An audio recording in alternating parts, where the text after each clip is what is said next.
I had a terrifying experience last year. I live alone in a smaller house, and I've been living there for about 3 years now. It has 2 bedrooms and just 1 bathroom, but that's enough space for me. I also have a somewhat small front yard and a fenced-in backyard as well. One Friday night, I got home from work a little bit early. I didn't really have anything going on that night, but I was going to hang out with some friends the following day. Because of this, I decided to do all my chores right now and not have to deal with them later. There was a lot of stuff I had to do throughout the week, but some of that I would just leave for the weekends, like doing laundry or vacuuming the carpet, etc. After getting home, I started doing all that stuff. I did the laundry, I vacuumed, I cleaned up the bathroom. I also organized a few things. It surprisingly didn't take me all that long. I'd finished basically everything. I was going to cook some food for myself.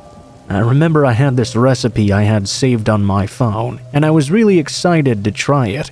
When I went to go try though, I realized that I couldn't find my phone anywhere. Obviously, I didn't have it on me when I was cleaning. Usually I would just leave it on the coffee table in the living room, or sometimes on the couch playing music or something. When I looked in both of those places, I couldn't find it. I wasn't too worried until I searched the entire kitchen and it wasn't there either. I went into the bathroom, my bedroom. I knew it wouldn't be there probably, but I looked everywhere anyways. After not finding it anywhere, I wondered if I'd lost it somewhere at work or something. As I thought back and tried to retrace my steps, I remembered that I had my phone on me shortly after arriving back at my house. I had sent a message to one of my friends about tomorrow, so I knew that it had to be around in here somewhere.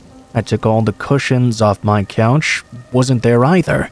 I basically turned the entire place upside down, but I couldn't locate my phone anywhere. This puzzled me greatly. I didn't have a house phone or any other sort of phone, so I couldn't call it to see where it was. The last place I decided to look was the basement. I had an unfinished basement which I really never used. There were all kinds of pipes and beams and all sorts of things sticking out down there. I also stored several large boxes and other items. I did keep my vacuum down there next to the base of the stairs. I had only gone down there for a moment earlier to grab the vacuum and pull it back up, but maybe on some slim, crazy chance, it had fallen out of my pocket or something after I forgot it. I mean, I looked everywhere else. I didn't know where else it could be. I turned on the light and started to head down the stairs.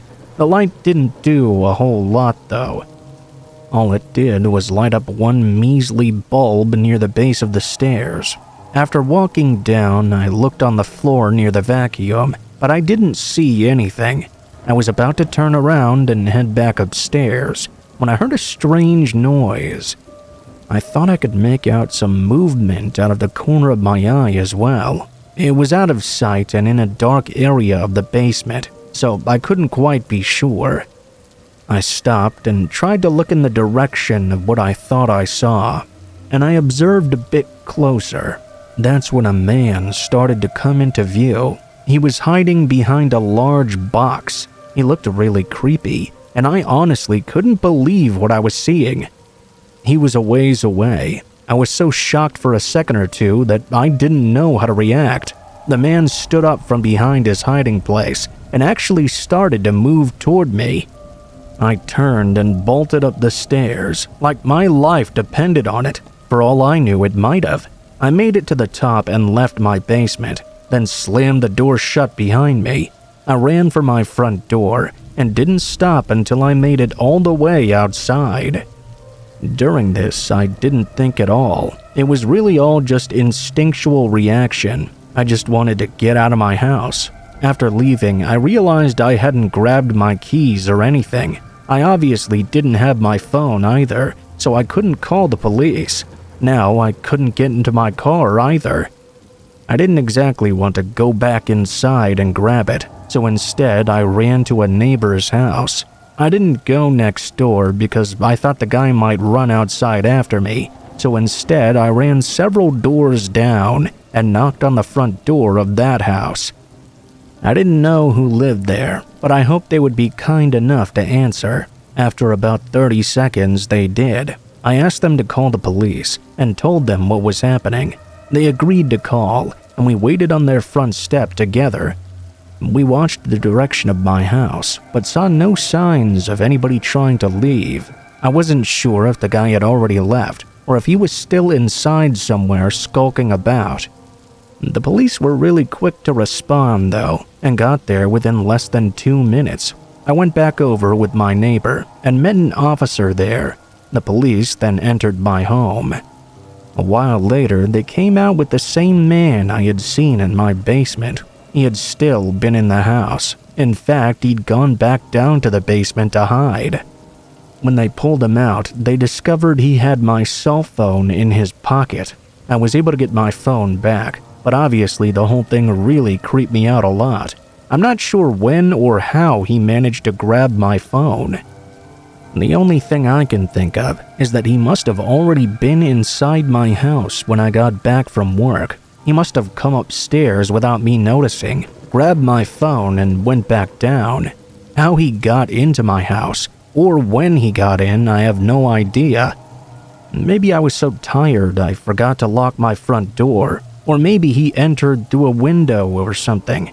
There were no signs of a break-in from what I could tell. Either way, since that experience, I bought a lot of security cameras, and I always double-check to make sure everything is locked.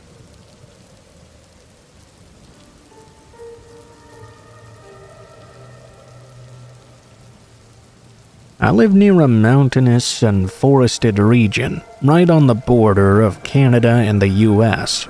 I pretty frequently go for hikes, and sometimes even camp out for a night or two. Usually I go with no real plan in mind. I'll just search up an uncommonly used trail and see where it takes me. I think it's the thrill of not knowing what I'll see while out there that makes it so much more enjoyable. In case of emergencies, though, I always go prepared with multiple methods of navigation. You just never know what can happen out there. Anyway, I was out on a hike in the early summer this year. It was just as I said, some random trail I'd picked out in the middle of the forest, right nearby my cabin actually. I'd never been down this one before, but I initially found it intersecting a trail I was on several weeks prior. This particular trail was very faint and almost not even noticeable. Most of them were like that out here actually. But this one was in such disrepair it had me wondering if it was even a trail at all, or if I was just imagining a path that didn't actually exist. About 2 hours into my adventure though, I started to recognize some shoe prints along some of the more muddy parts of the trail. There would only be a few at a time, and most of them didn't actually seem to follow the path well. They would be going across it, or sometimes walking along it for a minute, then abruptly turning off of it.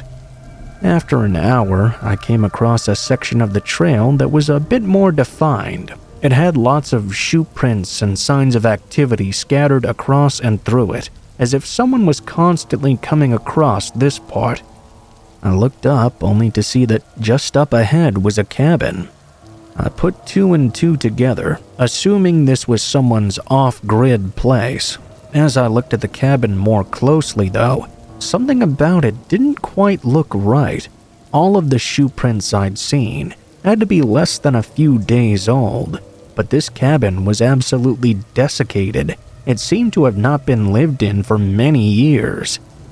The door was wide open, practically falling from its hinges, and some parts of the bottom of the cabin were so weathered it was beginning to sink into the ground. I got a closer look, entering the area. All around it had been cleared of trees.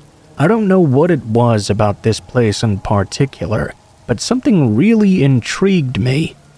I almost felt like I needed to see if someone needed help or something. because recent shoe prints and an old rundown cabin didn't really add up in my mind. I stepped up to open the door, and right away I caught a whiff of a horrible odor, indescribable really.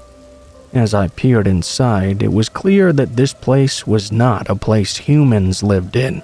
There were signs of wild animals nesting inside, and the forest was growing out through the floorboards. I walked in carefully and tried to see what I could. The smell was so bad I just couldn't continue past a few feet though. I turned around to leave and instantly felt my stomach drop. I could see a figure was now staring at me from the forest. They immediately took off running once I saw them, hiding amongst the density of the trees. I did the same thing. I took off running down the path, going as far as I could, until I felt like I'd reached a safer area. When I got home, I called in to report the strange behavior and the creepy abandoned cabin. I knew that something strange was going on there. It took several days for a party to go out and investigate, with my help in locating the place. But when we arrived back to that area, all that was left of the old cabin was black ashes and charred wood. The whole place had been burned down. To this day, there's been nothing to show from the creepy nature of that cabin, nor the figure I'd seen in the forest. In my mind, though, it's pretty clear he must have had something to hide, something bad enough that he was willing to burn down that place. If I had stayed any longer, or gone any further in to investigate, I wonder what would have happened to me.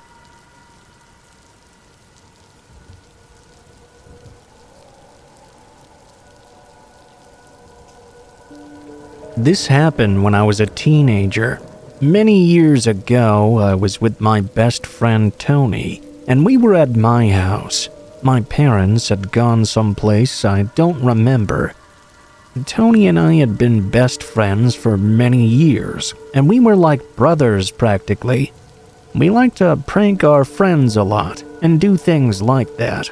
On this night that we were hanging out, Tony had the idea to prank call one of our friends. This was back before everyone had smartphones and cell phones were around, but they didn't have the capabilities they have today. We were going to call our friend Adam. Tony had this whole clever joke he was going to say to him. I can't remember exactly what it was, but it was probably really stupid, as teen jokes tend to be. We dialed Adam's number on one of the home phones at my house. It rang a few times, and then who we thought was Adam picked up. Tony started going into this joke of his, and wasn't stopping. After he had spoken for about a minute straight, the person on the other end spoke up finally. It was a man, but it was not Adam. It sounded like a grown adult. We were all about 14. The guy was really obscenely mad. I don't recall exactly what he said, but he was asking us who was calling, and what was wrong with us, and all that sort of thing. When we realized it was not Adam, we were both surprised and also very embarrassed. Tony immediately hung up the phone out of embarrassment as the guy was still talking. We had a good chuckle about it, but we decided not to do that anymore. That was enough of prank calls for us. Instead, we decided to just play some video games. Just moments after hanging up, though, the phone started ringing. I answered it, not knowing who was calling us. I think we both had a feeling it might be the guy who we'd just accidentally dialed, though. I picked up the phone and answered. I heard the same guy speaking. He was still sounding very angry. I hung up on him again. He called again and again, but this time we didn't answer the phone. We started playing video games. Over the next 30 minutes or so, the man continued to call back over and over. At least, we assumed it was that guy. Each time we didn't answer, though. We just let it ring until it stopped. Finally, we weren't getting any more calls. We continued to game until about an hour after the initial call, and that's when there was a sudden knock at the front door. I was confused when I heard that. I lived in a pretty typical neighborhood, but knocks on the door at night were very unusual. We were in my bedroom, so I left the room and walked out to the living room.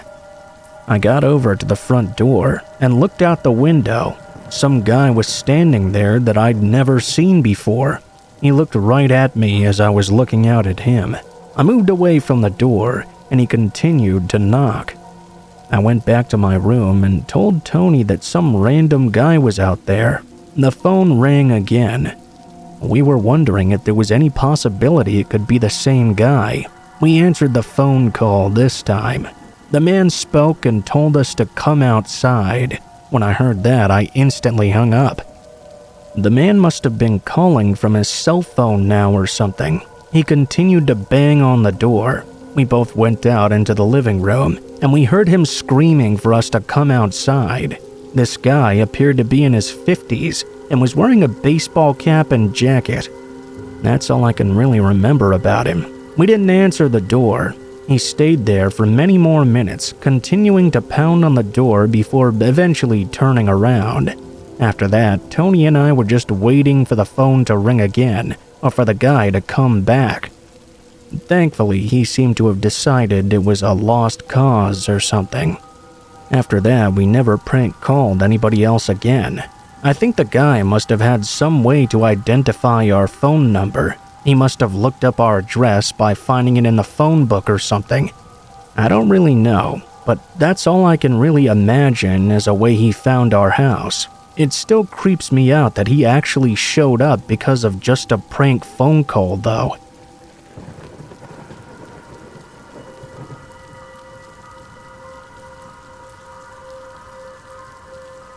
I don't go on many trips out of town, so this was one of the few times I've had to stay somewhere other than a friend or family's house.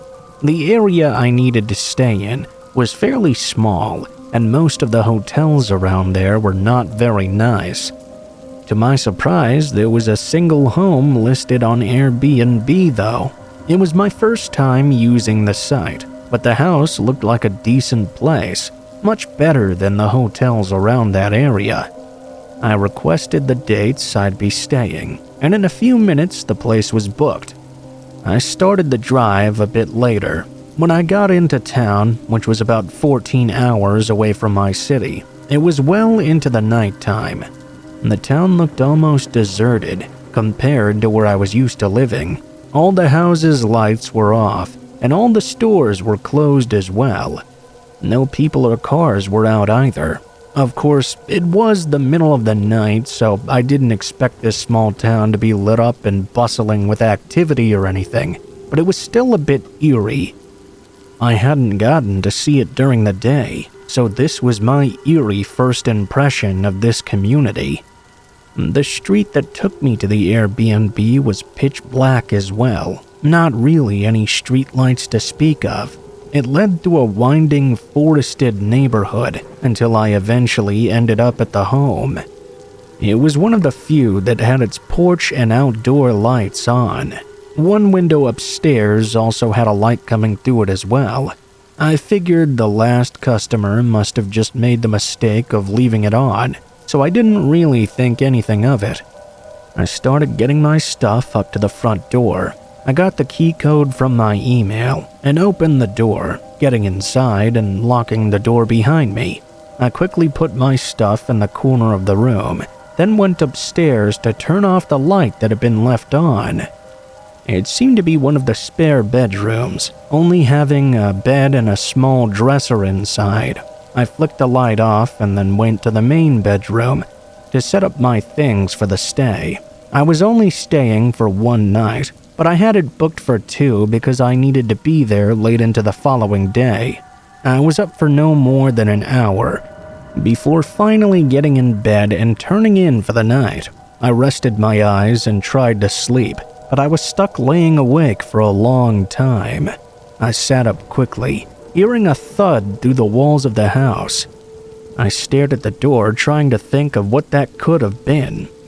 No ideas came to mind. I got up to check what had made that noise. I opened the door softly, peering into the upstairs hallway. It was dark and quiet now. No more thuds at all. Only the sounds of the house creaking in the wind.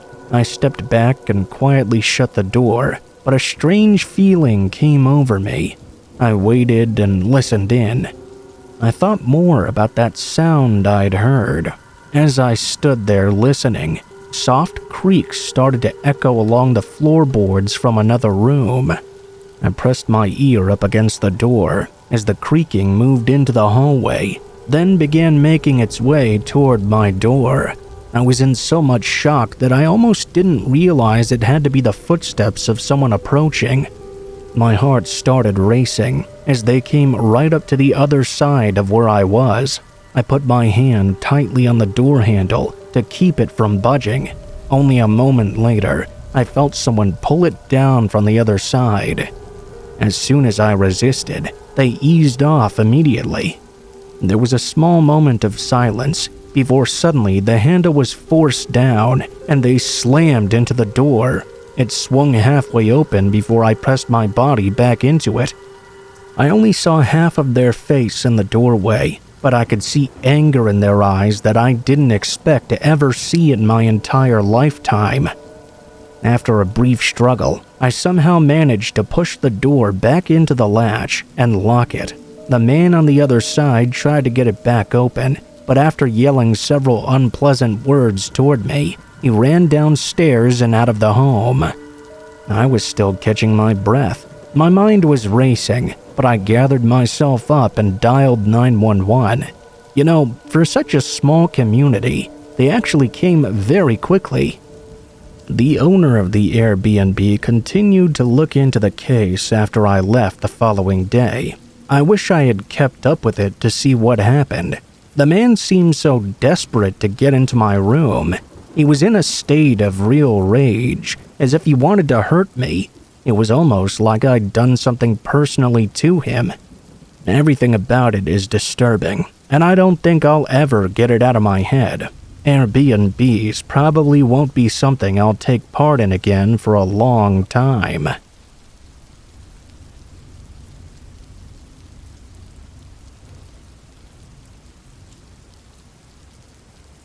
Last year, I was driving on a road trip. I was going to be gone for a few days.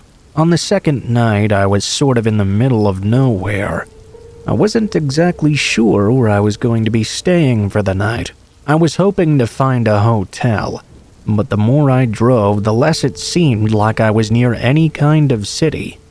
The coverage on my cell phone was also going in and out all night. Finally, at around 11 o'clock or so, I pulled into a rest area and looked up hotels in the nearby area. The closest one was a motel about 12 miles down the road.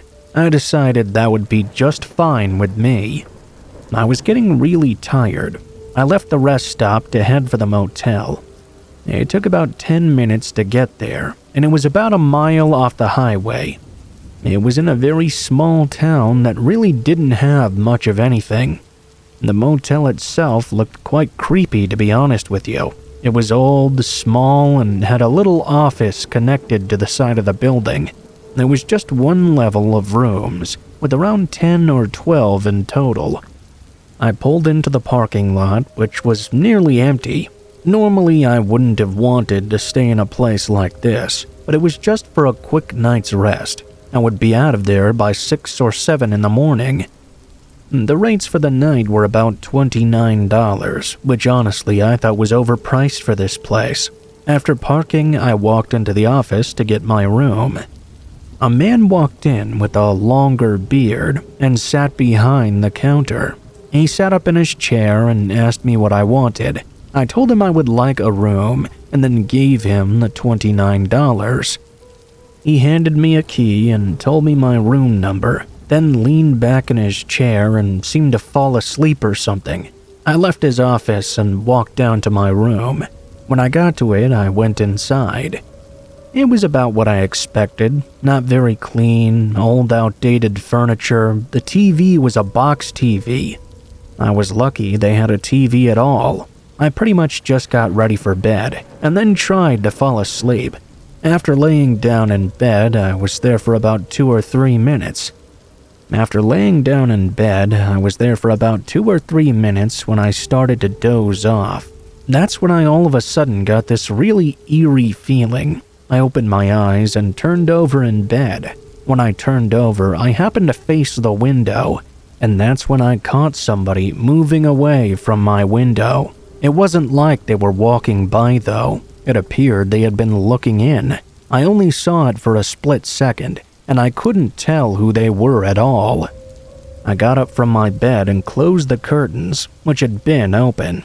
That didn't really do me much good though. They were cheap, of course, and didn't reach all the way closed. Plus, the curtains were so thin you could see through them anyway. Still, it was the best I could do. I looked out the window as well, but I couldn't see any sign of whoever had looked inside. I got back in bed and laid down. I tried to fall asleep again, but that kind of ruined it for me. I wasn't as relaxed as before. Obviously, I was still really tired though. After 10 minutes, I was able to start relaxing once more, but then I got that feeling again, the feeling of being watched or something.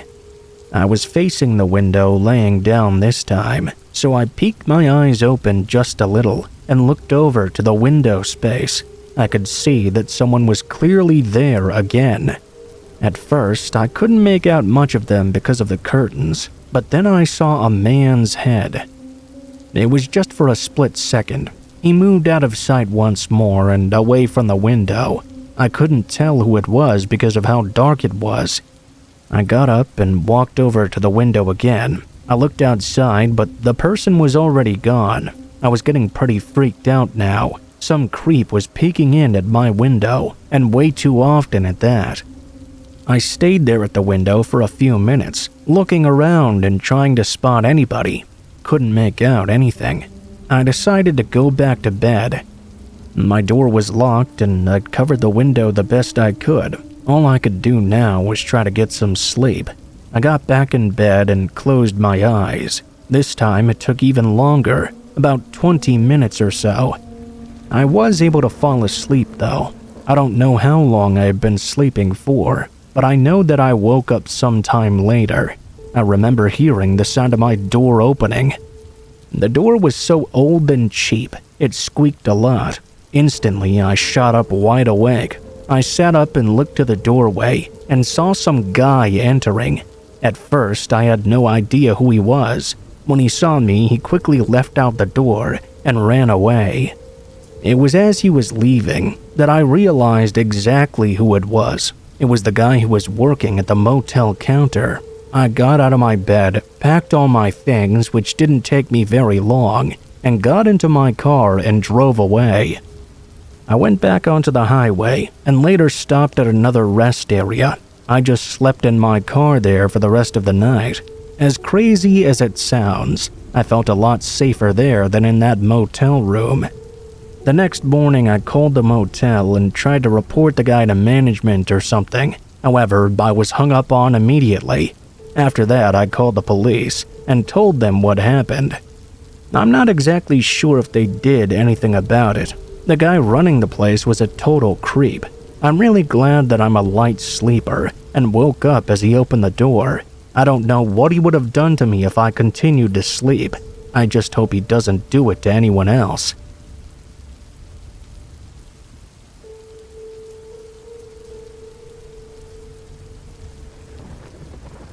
I was 16 last year. Me and my friend Leon were hanging out a few days before Halloween, talking about what we wanted to do. We felt too old to go trick-or-treating, but we also still wanted to do something at least. Have some fun during the holiday, you know? We thought up a few ideas, most being quickly discarded, but then I thought of something different. I reminded Leon of the abandoned farm that both of us had already known about and suggested we explore before. It would be creepy, it would be thrilling. That's exactly what you want for Halloween. Also, compared to our other ideas, this one was just the best one by a long shot. Leon was excited about it too.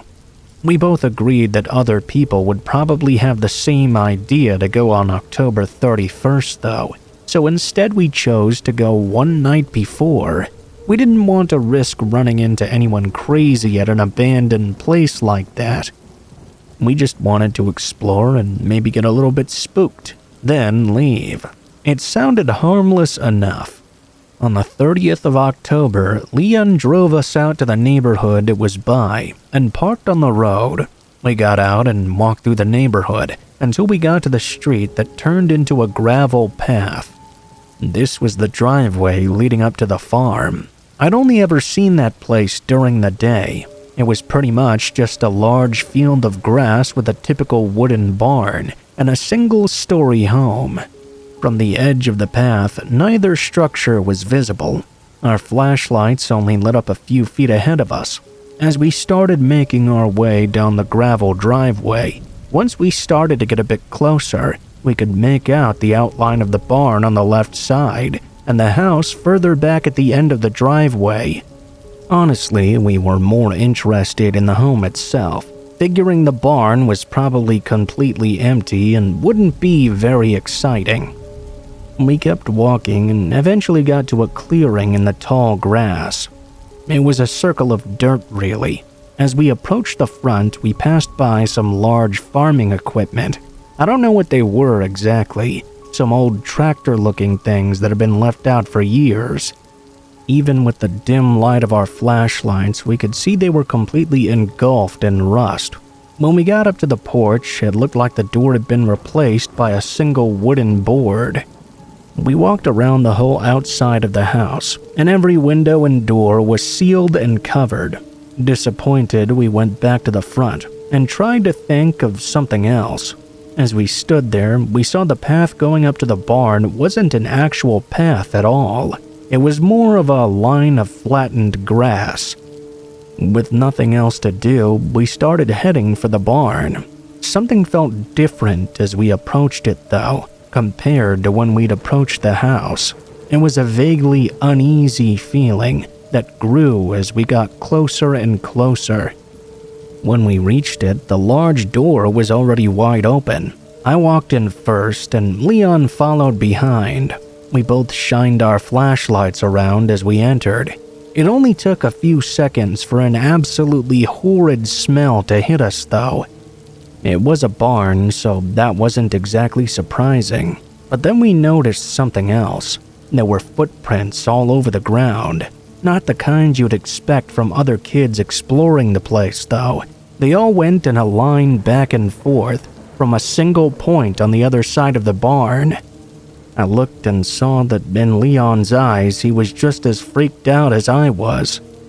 Still, that was the goal of going here in the first place. We slowly walked in line with the footprints, which led to a wooden cellar hatch that blended in with the floor. The only noticeable thing, other than the clear footsteps going up to it, was a brand new shiny padlock holding the hatch shut.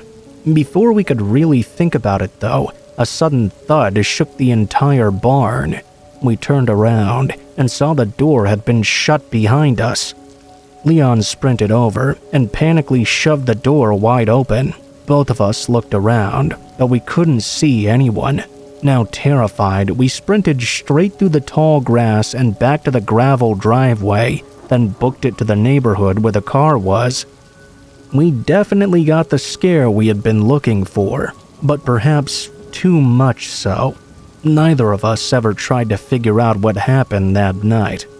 A couple months later, we saw the whole house and barn had been blockaded up. We tried to look up why that was, but there was no word publicly about what was going on there. It remains a mystery, but I think if we stayed to find out, we may have never left at all.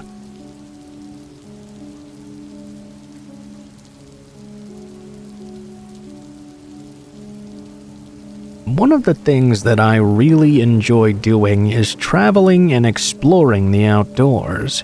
I've been to many national parks and hiking trails over the past few years. Actually, I didn't really travel all that much until about 3 years ago.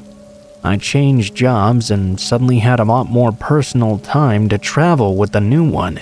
Anyway, this story takes place a couple of years back, when I was still pretty new to the whole traveling thing.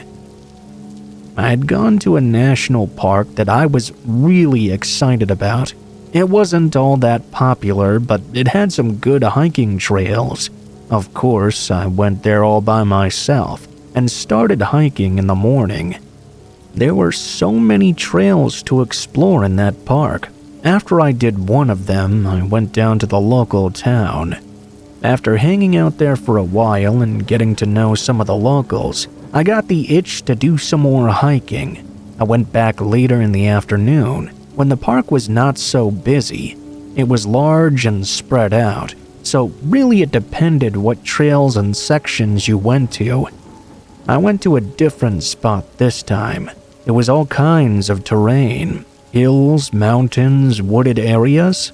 What I didn't know is that the trail I'd chosen was much longer and more complex than any of the other ones. I'm sure if I would have looked at the sign at the beginning, I would have realized it was a much more challenging affair, but I don't recall observing anything like that. I pretty much just went on the trail and started. There wasn't really anybody else on it. I also noticed that it was very quiet. I was really enjoying it starting out. Pretty soon, though, I was going farther and farther, and I realized it was starting to get pretty late. The sun would be setting in just about 30 minutes. I went in a little bit further, then decided to head back. There were multiple areas where the trail went in different directions, sometimes even splitting 3 or 4 ways. All the while, I had only seen a couple of people the entire time, and they were all near the beginning. I tried to go back, but soon I became very confused what direction I was even going in. I blamed this on the terrain. There were a lot of areas where you had to climb up or down rocks, kind of like stairs. I was trying to find my way back for about 30 minutes before it started to get really dark out. At that point, I realized I wasn't making any progress. I took out my phone, but it had no signal. I'd never really had a good signal the entire time I was in the park. I turned off my phone, then turned it on again. That didn't do anything. As I was walking back in what I thought might be the right direction, I soon began to hear something. It sounded like someone else was walking on the trail behind me. I turned around and saw a man right there. I stopped and waited for him to catch up. He was wearing black pants and a black shirt and had longer dark brown hair. He was also wearing a hat and sunglasses. I wasn't exactly sure where he'd come from, but I was glad to have someone there with me. I said hello to the man, and he said hello back to me. I told him I was lost and not sure of the way out. He said right away that he knew it. The man told me that he had hiked this trail many times before, and he knew the entire thing like the back of his hand. I described to him where I'd parked my vehicle, and he told me that he could lead me there. The man seemed perfectly friendly and normal. I felt much better after hearing that. The man told me to follow him, and we both started hiking back. After that point in time, he really didn't say anything to me. He started to go really fast, too. I didn't say much back to him either. I assumed he was going so fast because it was getting darker and darker out. We hiked for a good 20 minutes, and that's when I first began to question him. Even though I had gotten lost myself and was clearly not the best with directions, something about this just told me we were going the wrong way. One of the turns that he made I was for sure was completely wrong, but I didn't say anything. Who was I to criticize someone with more experience? I'd gotten myself lost in the first place. Thing is, 10 more minutes went by and we were only going deeper and deeper in. We passed by many places I was 100% sure I had not seen before. I was hoping to myself it was some kind of shortcut. Possibly any second we would turn out right near the entrance to the path, but that was not happening. I finally asked him how much further it would be. He claimed that it was not that much farther. Said for me to keep following him. After 5 more minutes, there was still no signs of anything. I wasn't sure if he was clueless or leading me the wrong way on purpose. We kept going, and I saw we were headed for a really dense patch of woods. Then he said it. "It's right over there, see?" I knew it was not there. There was no parking lot in sight, and the terrain was nothing like where I'd entered. I said that it didn't look like where I'd gone in, and asked him if there were multiple connecting parking lots or something. Maybe he'd gotten it confused for another one. The man said no, that was it. He was still walking in front of me at this point. He started to climb down a really steep area of rocks. I knew I needed to get away from him as soon as I could. As he started to make his way down, I acted like I was about to go too, then turned and ran in the opposite direction. As soon as I started sprinting down the trail away from him, I heard him immediately do a U-turn and begin climbing back up the rocks. The terrain would give me a pretty decent head start on him. I had no plan at all. I was just winging it. I felt danger, like the guy was leading me into the middle of the woods for a nefarious purpose.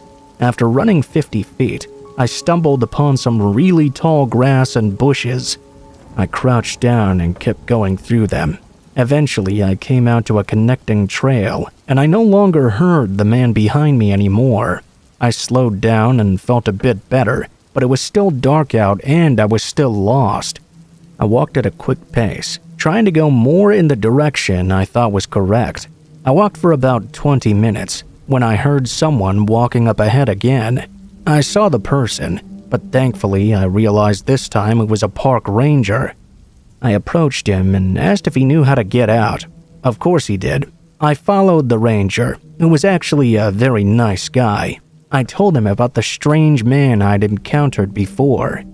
He seemed very concerned about it. He said that guy had not been leading me near any exit at all. He had been leading me into the deepest parts. He radioed in and reported the incident. After we made it back to the parking lot, he said he would investigate it for me. After that, I left for the rest of the trip, and ever since then, I've been much more careful.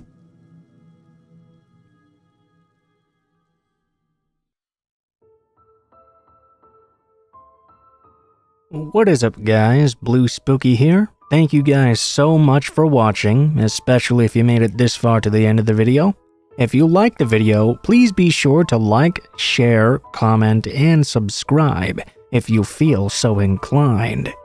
If you have any feedback for me as well, be sure to leave that in comments below the video. If you guys have a story you'd like to send in, or if you'd like to contact me for any reasons, there will be links to my social media in the description below the video, including my Facebook, Gmail, and Twitter accounts.